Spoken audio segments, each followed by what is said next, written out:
અમદાવાદના સાણંદ ખાતે હોમગાર્ડ્સ દ્વારા જિલ્લા રમતોત્સવ યોજાયો હતો। અમદાવાદ ગ્રામ્યના હોમગાર્ડ્સ દ્વારા હોમગાર્ડ્સ ટ્રેનિંગ સેન્ટર માધવનગર ખાતે જિલ્લા કક્ષાનો રમોત્સવ યોજાયો હતો, જેમાં અંદાજિત 300 જેટલા હોમગાર્ડ ભાઈઓ અને બહેનોએ અલગ અલગ રમતો જેવી કે દોડ, રસ્સાખેંચ, ગોળા ફેંક, કબડ્ડી, ખોખો જેવી રમતોમાં ભાગ લીધો હતો।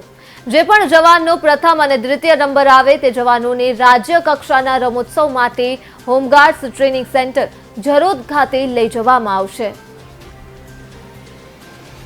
આજે અમદાવાદ જિલ્લાના હોમગાર્ડ્સના માધવનગર સેન્ટર તાલીમ કેન્દ્ર ખાતે આજે અમદાવાદ જિલ્લાની રમતોત્સવ હોમગાર્ડ્સના જવાનો 300 હોમગાર્ડ જવાનોનો આજે ભાગ લીધો હતો અને એમાંથી પોતાના કૌશલ્યો અને જે છે પ્રદર્શન એ સરસ મજાનું નિહાળ્યું છે। આ સાથે અમારા સેન્ટર કમાન્ડના તાલીમના શ્રી મનીષભાઈ ત્રિવેદી સાહેબ, સાથે અમદાવાદ શહેરના પૂર્વ અને પશ્ચિમના કુમારભાઈ પટેલ અને સ્નેહલભાઈ અને અન્ય ઓફિસર કમાન્ડિંગ બધા હાજર રહી અને આ ખેલ રમતોત્સવને પ્રોત્સાહન અને પ્રેરક બળ પૂરું પાડ્યું હતું।